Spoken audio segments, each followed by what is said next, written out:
This world is not as simple as we were taught.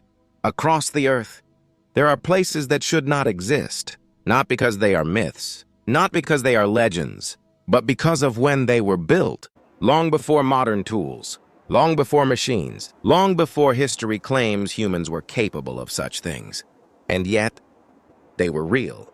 Stone by stone, city by city, structure by structure, built, abandoned, erased. What you are about to see is not speculation. It is reconstruction. Using archaeology, satellite data, and artificial intelligence, we can now see what the ancient world once looked like before it disappeared. The desert looks empty. From above, it appears lifeless. But that is an illusion. Beneath the sand are straight lines, perfect angles, foundations that do not belong to nature.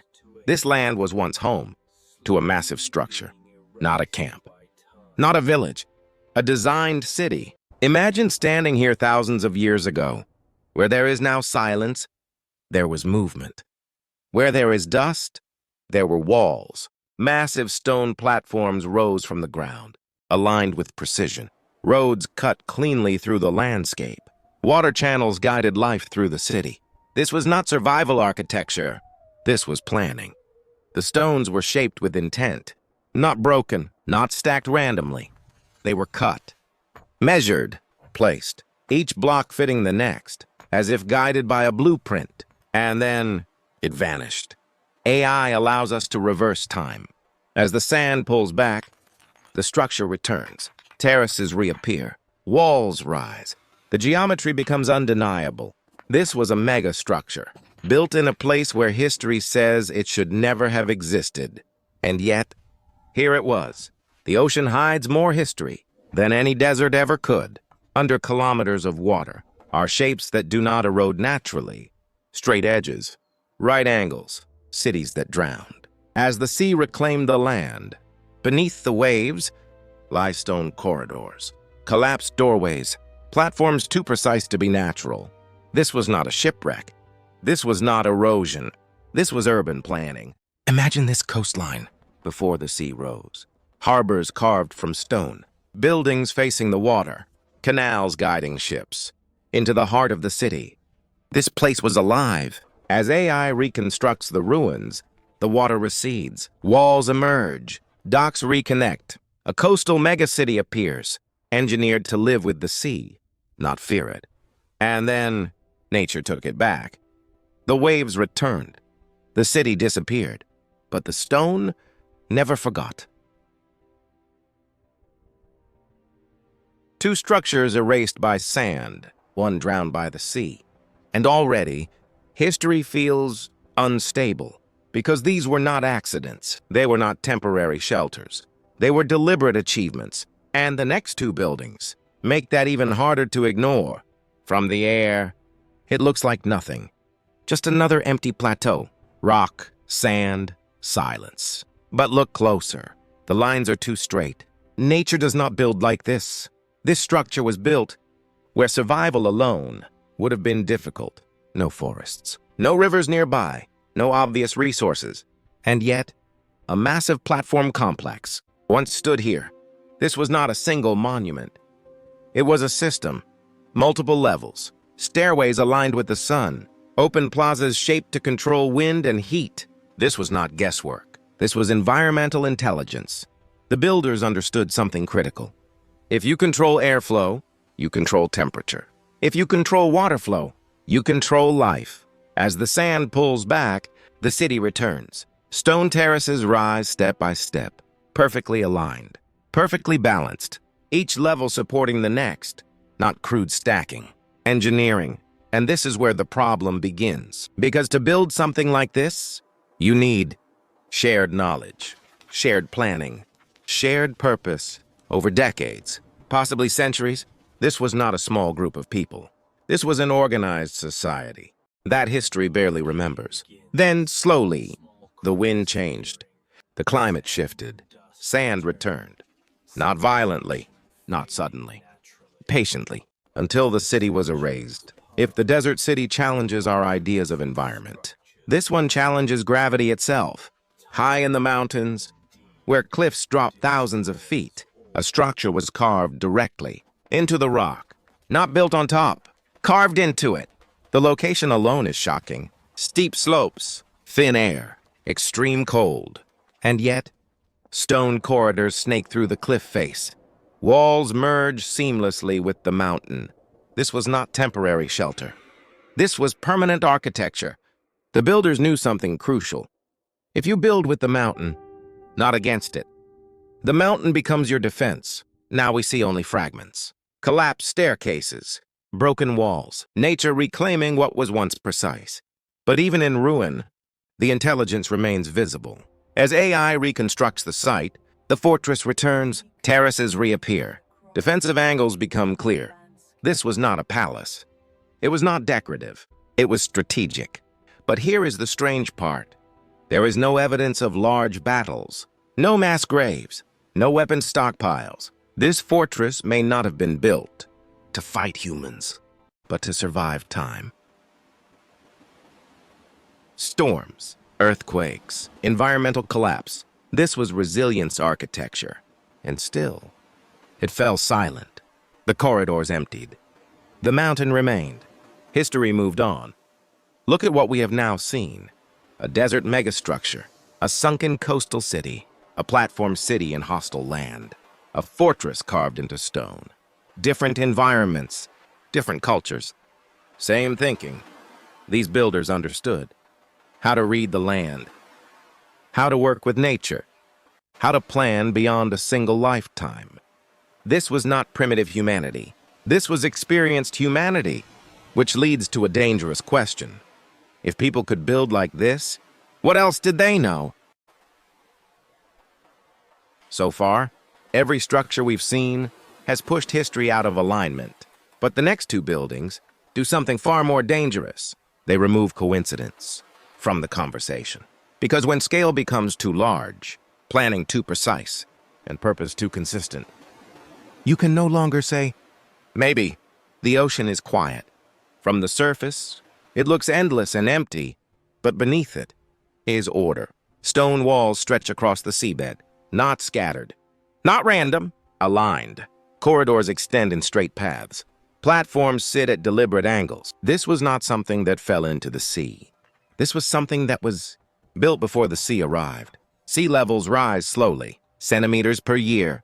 That means this city was not destroyed overnight. Its people had time to leave, time to plan, time to choose. And that changes everything. As AI reconstruction pulls the water away, the city returns. Harbors reconnect. Canals reform. Stone docks rise into sunlight. This was a coastal megacity, designed to trade, designed to move, designed to connect worlds. This was not survival architecture. This was global thinking. Then the water returned, not violently, not suddenly, patiently, and the city disappeared. If the ocean hides history quietly, the jungle hides it aggressively. From above, all you see is green, thick vegetation. Endless trees, no signs of civilization. Until the geometry appears. Perfect angles do not grow in forests. Stone walls covered in roots. Staircases split by trees. Entire structures swallowed alive. This was not a small settlement. This was a planned complex. The builders knew the jungle would return. They built anyway. As AI reconstruction begins, the vegetation recedes. Platforms reappear. Courtyards open. The city reveals itself. This place was not hidden by accident. It was hidden by time. Inside the restored halls, light falls through openings, designed to control heat and air. Sound echoes softly. This was a ceremonial center, a place of gathering, not war. Again, no weapons, no defenses, no signs of conflict. Let's stop pretending. These cities are not isolated. Different continents, different climates, different materials, same priorities. They all share. Advanced planning. Environmental intelligence, non-military focus, long-term thinking. This is not coincidence. This is a way of thinking. A way of thinking that predates recorded history. If humans were capable of this, why did later civilizations become more violent, more hierarchical, more destructive? Did we advance or did we forget? Modern society believes Complexity requires control. That power requires dominance. But these cities suggest another path existed, a path where cooperation created scale. Knowledge replaced force. Planning outlasted individuals. And that idea does not sit comfortably with traditional history. There are still buildings left, the most controversial ones, the ones history argues over, the ones textbooks avoid. In the final part, we will face them, and by the end, the question will no longer be, did these buildings exist? But why were we taught to ignore them? By now, the pattern is no longer subtle. Across deserts, mountains, jungles, and oceans, humanity once built with intention, not for domination, not for conquest, but for continuity, and the final buildings make that impossible to deny. Some structures are built, others are removed. Here, entire cities were carved directly into living rock.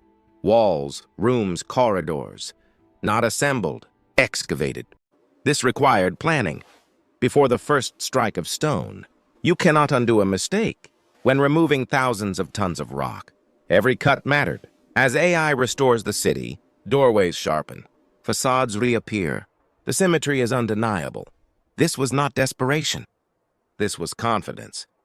And once again, no fortifications, no weapons, just space. History usually leaves signatures, names, statues, power. But this place left none. A structure so large, it required thousands of people. And yet, no throne, no royal tomb, no ruler's name. Why build something monumental without claiming ownership? As the structure returns, we see wide gathering spaces, open plazas, acoustics designed for voice and sound. This was built for people, not for a person. Civilization without ego. That idea doesn't survive well in textbooks. This one is subtle, and that makes it dangerous. From the ground, it looks ordinary. From above, everything aligns. Solar events, seasonal cycles, structures placed to track time itself. This requires observation across generations. As AI reconstructs the site, the alignment becomes precise. This was not ritual. This was measurement. Time was their tool. The final structure is not a single building. It is a node, a place where roots meet. Land, river, sea, trade passed through, ideas passed through, people passed through. As the city returns, its layout reveals intention. Easy movement, open access, no walls. This was a connector, and connectors are dangerous to control. Let's say this clearly. These cities were not lost because they were weak. They were lost because climate changed. Environments shifted. Priorities changed. And the civilizations that followed chose different values. They chose power over balance, expansion over planning, control over cooperation. And those civilizations wrote history. History favors names, battles, empires. But these cities favored systems, sustainability, continuity. They didn't leave heroes. They left infrastructure. And infrastructure does not tell stories loudly. It waits to be rediscovered. We believe we are advanced because we build fast, because we build big, because we build everywhere. But the ancient world built to last. They asked a different question. Not, how powerful can we become? But, how long can we remain? As the reconstructions fade and the ruins return, we are left with silence. Not because they failed, but because we stopped listening. The ancient world didn't disappear. We simply chose a different path.